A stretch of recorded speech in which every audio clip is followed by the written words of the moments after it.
xaaladaan aan joogno anaga waxaan joognaa meel tacsiya ilaah u naxariisto qof noo dhawaa dhintay waana ilaaha naga jeclaaday ilaah u naxariisto tufaaxa ay kaafiyo adeerkooda dhintay anagana adeerkeena marka ilaah u naxariisto ducada ka sakoowna runtii magaalada marka aragtid dadka Soomaalida qaar intay kibran yihiin qaarna ay siyaasad ku mashquulsan yihiin wallahi odayaasheena dhimanaay dhalinyaro qaar oo waxaa jirto dhahay aniga covid waa igu dhacay waana ka raystay wax weyn ma aha dad dhahayaa jiro laakiin wallahi marka waalidkaaga adiga gacantaada ku soo tid inuu geeriyoodo oo nafbaxaya marka aragtid oo haddana adiga oxygen aadan u keeni karin dhibaatadeeda markaas ogaanay wallahi kaftan maaha dheedheelna maaha maalina arkay hadda dhiirsatid aabaha ama hooyada sariir ay saaran tahay oo da'a adiga oo kale aysan ahayn oo abaadayso oxygen la'aan meel wax loogu qabtana aan lahayn maalinkaas runtii aad ogaanaysaa geeridu way kala xanuun badan tahay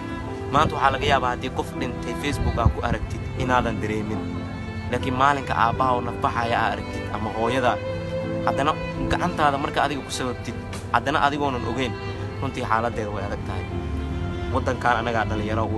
wadankan anaga rabaa inaan u istaagno maanta waxaan rabnaa inaan aan la hadalno dhalinyarada muuqaalkan dal dibad joogta iyo ganacsatada iyo maamo walba oo muuqaalkan uu soo gaaro numberaan inta soo saarayna wallahi maamooyin waxaa jira ama family waxaa jira one place ay ku nool yihiin iyagoo 20 abaaf xaaladaas ka waran hadda maanta marka qof isbitaal la keenayo ama qof marka Facebook la soo dhigayo waa marka xaaladda ay dhowdahay laakiin dad waxaa jira xataa isku meel lagu duugayo wallahi xaalka intuu dhow yahay oo stage 1 uu yahay intaan la gaarin in dadka wadooyinka laga qaado hadda isbitaalo qaar oo waxaa jira isbitaalada banaankiisa yaalan meedadka wallahi aan ku dhahay wallahi isbitaal martiina ugu horeeyo meedadka oxygen ma loo haayo qof walbo neef ay ku dhigan tahay marka la arko isbitaalada waxa leeyahay banaanka la iga geeyo saaxiibayaal wadankan inaga dhalinyaro waa inaga meel gaarsiin karno maanta waxaan rabaa numberkan inta aan ku soo qorayno qof walba hadii 20 ay daawato fiiriya hadii 20 ay daawato 20kaas kun $1 leh haday soo diraan $10,000 waa $10,000 imagine meeqa oxygen lagu gadi karaa ma ogtaadi oo meeqa nafa lagu badbaadin karaa hatta familkaaga ay ku jiri karaan warbariye ku soo gaaray maanta intaad aboodo inaad $1 aad diibto anaga waxaan rabnaa qof walba oo ololaha nagala qayb qaadan kara inuu nagu soo biiro wallahi intaysan waalidiintaada gaarin numberkan inta aan ku soo qori doono oo 8636634 dhalinyaradeena teamkeena ay gacanta ku hayaan waxaan rabnaa in qof walba muuqaalkan haday 30,000 ay daawato imagine hadii qof walba uu share gareeyo 200,000 ay daawato qof walba $1 uu soo diro 200,000 waa oxygen badan ay gadaa haday wax yar lacagta ay noqoto xataa hadii face mask iyo gloves ama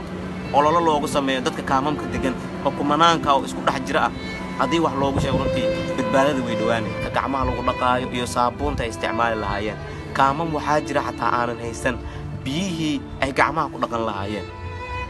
adiga uu istaagi karo maanta hadii aan nolol haysatid farxad haysatid siiba dhalinyarada dibadaha jiraan la hadlayna ay ganacsatada Soomaaliya joogto